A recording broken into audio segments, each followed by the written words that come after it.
Welcome to Morning Joan, the only podcast where we spill all the tea and dish out the latest scoop. I'm your host, Joan, and I'm so glad you're joining us today. As we dive into the world of entertainment, politics, and pop culture, get ready for a wild ride filled with laughter, surprises, and maybe even a few shocks. Now, let's talk about what's been making headlines lately. Have you heard about the latest installment in the Mission Impossible franchise? Tom Cruise is back as Ethan Hunt, and this time, he's facing off against his toughest challenge yet. But if we dive into the nitty-gritty of the plot, let's take a step back and look at how this film connects to the rest of the series. From the very first Mission Impossible movie back in 1996 to the latest releases, including Ghost Protocol, Rogue Nation, and Fallout, each film has built upon the last, creating a complex web of characters, plot twists, and high-stakes action. And with the final reckoning, it seems like all those threads are finally coming together. But what does this mean for fans of the franchise? Will we see familiar faces return, or will new characters shake things up? And what about the villain? Who is behind the sinister plot that Ethan must stop? We'll be diving into all these questions and more as we explore the world of Mission Impossible. One thing's for sure, with Tom Cruise at the helm, you can expect heart-pumping action sequences, mind-blowing stunts, and a healthy dose of humor. But will it be enough to save the day? We'll have to wait and see. We'll also be discussing other juicy topics, like the latest celebrity news, new movie releases, and maybe even some behind-the-scenes gossip. So grab your coffee, get comfy, and let's dive into the wonderful world of entertainment. And speaking of entertainment, have you seen the trailer for The Final Reckoning? It's got all the makings of a classic Mission Impossible film. High-speed chases, explosive fights, and Tom Cruise doing what he does best, pushing the limits of human endurance. We can't wait to see it all come together on the big screen. We'll be right back with more tea on Morning Joan. Welcome back to Morning Joan, darlings. I hope you're all sipping on your coffee and ready for a dose of fashion fabulousness, because we're about to dive into the most talked about red carpet event of the season, the Cannes Film Festival.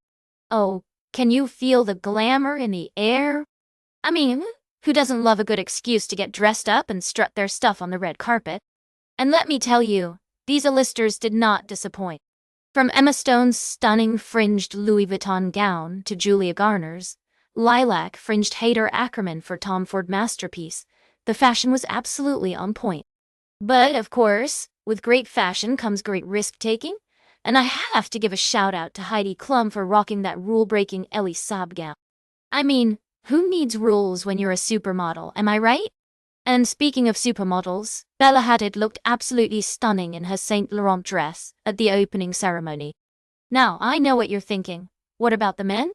Don't worry, darlings, they didn't disappoint either. Robert Pattinson's Dior triple layers and Converse combo was a bold choice, but somehow it worked. And Tom Cruise, well, he's just Tom Cruise, always looking dashing in his polo shirt. But let's get to the real tea, who stole the show. For me, it was a tie between Rihanna's Alaya ensemble and Adore et Puis, Rocky's white Miu Miu suit. They're just one of those couples that makes you go goals. And can we talk about Angelina Jolie's taupe strapless Brunello Cucinelli gown for a second? Absolutely breathtaking. All right, darlings, that's all the fashion tea I have for you today. Stay tuned for today's last cup of tea, right here on Morning Joan. Welcome back to Morning Joan, darlings. I hope you're all having a fantastic day so far. We've got one more story to dish out before we wrap up today's show. And it's all about luxury accessories brand Serena Uziyel opening its 6th store in Manhattan. Can you believe it? 3 stores in Turkey and now 3 in America. This woman is on fire. Now I know what you're thinking. Joan, why should I care about another luxury brand? Well, let me tell you, sweethearts. Serena Uziyel is not just any brand. This Turkish designer has got some serious credentials under her belt.